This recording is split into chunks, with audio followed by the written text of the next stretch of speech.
Well done India, well done. സൂപ്പറായിട്ട് ഒന്നൊന്നര അടിപൊളിയായിട്ടാണ് ഇന്ന് ഇന്ത്യ കളിച്ചത്. സത്യം പറഞ്ഞു കഴിഞ്ഞാൽ ഇംഗ്ലണ്ടിന് ഇവിടെ എന്താണ് സംഭവിച്ചതെന്ന് ഇപ്പോഴും അവർക്ക് മനസ്സിലായിട്ടില്ല. ഇവിടെ എന്തോ ഒരു പുകമറ മാത്രമേ അവർക്ക് കാണുന്നുള്ളൂ. എന്തൊക്കെ സംഭവിച്ചു.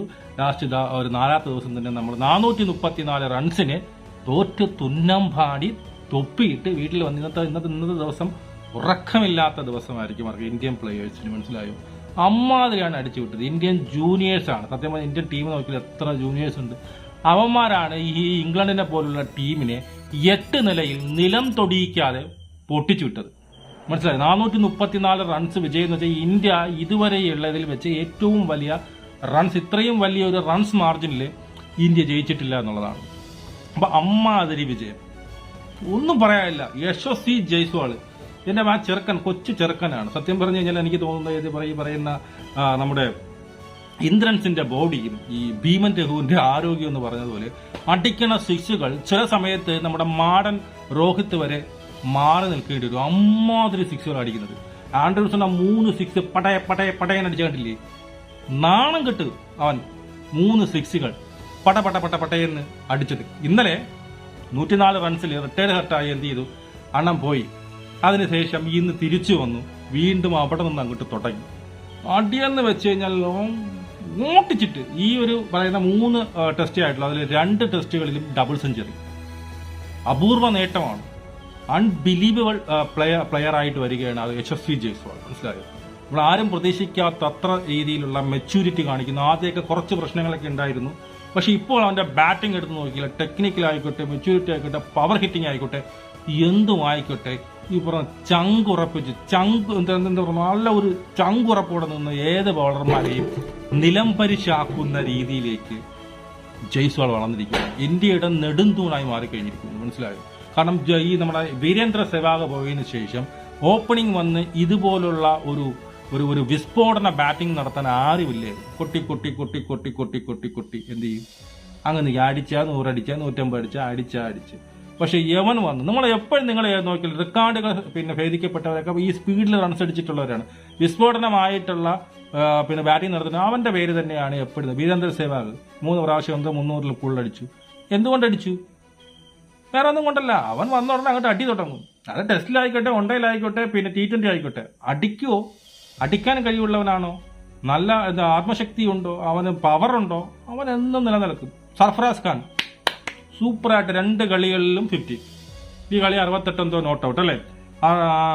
സർഫറാസ് ഖാൻ ഈ വട്ടം 68 നോട്ട് ഔട്ട്. കഴിഞ്ഞ കളി 62 സൂപ്പറായിട്ട് ഡെബ്യൂ ചെയ്തു. 2 കളി. കഴിഞ്ഞ കളി അവൻ എന്താണ് ചെയ്യുന്നത്? 100 അടിക്കാനുള്ളതായിരുന്നു.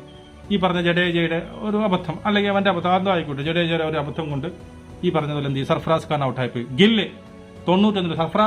സർഫറാസ് ഖാൻ ഇന്നലെ എങ്ങനെ ഔട്ടായോ അതേ രീതിയിൽ ഗില്ലിന്ന് ഔട്ടായി.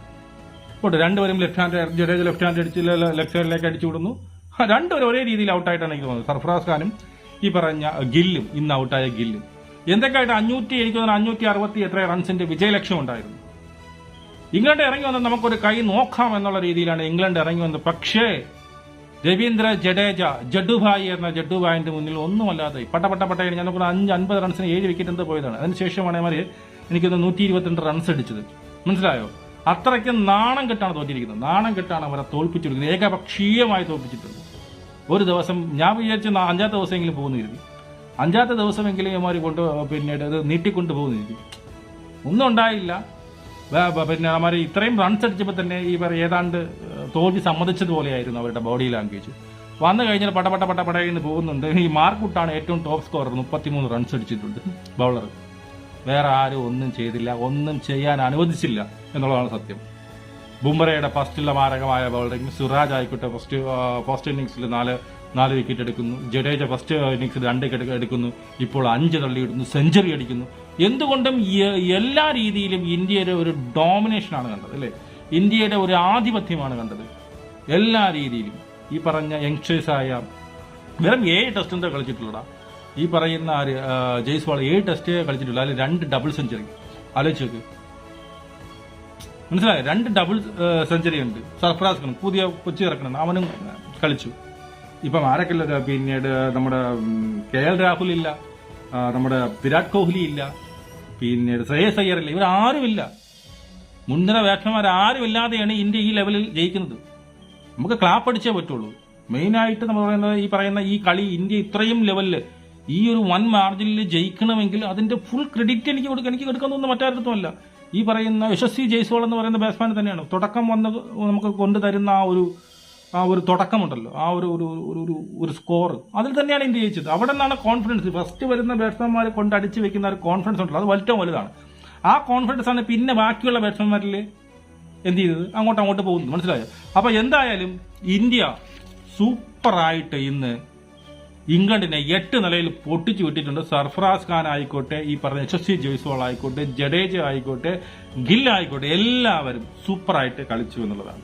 ഇന്ത്യ ഫസ്റ്റ് ഇന്നിംഗ്സ് 445 അടിക്കുന്നു, 10 വിക്കറ്റ് നഷ്ടത്തിന്. അതിന് മറുപടി ആയിട്ട് ഇംഗ്ലണ്ട് അടിച്ചത് 319 റൺസാണ് അടിച്ചത്, 10 വിക്കറ്റ് നഷ്ടത്തിൽ. പിന്നെ അതിനുശേഷം സെക്കൻഡ് ബാറ്റിൽ 430 റൺസ് അടിക്കുന്നു, 4 വിക്കറ്റ് നഷ്ടത്തിൽ. ഇന്ത്യ 538 റൺസിന്റെ വിജയലക്ഷ്യം വെക്കുന്നു. അതിന് മറുപടിയായി ബാറ്റിംഗിൽ ഇറങ്ങിയ ഇംഗ്ലണ്ട് വെറും 122 റൺസിന് കൂടാരം പോകുന്നു എല്ലാവരും. ജയ്സ്വാള് ഫസ്റ്റ് ഇന്നിംഗ്സില് രണ്ടാമത്തെ ഇന്നിംഗ്സിൽ 214 റൺസ് അടിച്ചിരിക്കുന്നു. 232 എന്തോ ബോളിൽ നിന്നാണ് 214. ടെസ്റ്റ് ആണെന്ന് ഓർക്കണം. 14 സിക്സുകളും 14 ഫോറുകളും 12 സിക്സുകളും അത് റെക്കോർഡാണ്.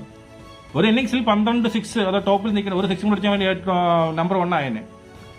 ഒരു ടെസ്റ്റിൽ 12 സിക്സ് അടിക്കുന്ന ആദ്യത്തെ 4 ആ റെക്കോർഡിന് ഒപ്പമെത്തി ജയ്സ്വാൾ. ഗില്ല് 91 റൺസ്. അൺഫോർച്ചുനേറ്റ്ലി ഗില്ലിന് സെഞ്ചുറി അടിക്കാൻ പറ്റിയില്ല, ഔട്ടായിപ്പോയി. പിന്നെ സർഫറാസ് ഖാൻ 68 ഈ ഇന്നിംഗ്സിൽ ഫസ്റ്റ് ഇന്നിംഗ്സിൽ 62 റൺസ് അടിച്ചിട്ടുണ്ട്.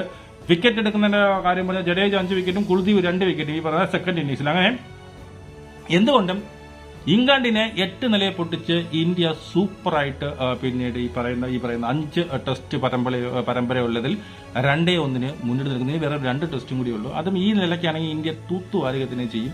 സർഫറാസ് ഖാന്റെയും ഈ പറഞ്ഞ ജയ്സ്വാളിന്റെയും മറ്റൊരു കിടിലം ഇന്നിംഗ്സ് നമ്മുടെ ഫ്രണ്ടിലേക്ക് കിടക്കും. നമ്മൾ എടുത്തു പറയണം, രോഹിത് ശർമ്മ ഫസ്റ്റ് ഇന്നിംഗ്സിൽ നമ്മുടെ രോഹിത് ശർമ്മ 130 സംഭവം അടിച്ചിട്ടുണ്ടായിരുന്നു. മനസ്സിലായോ?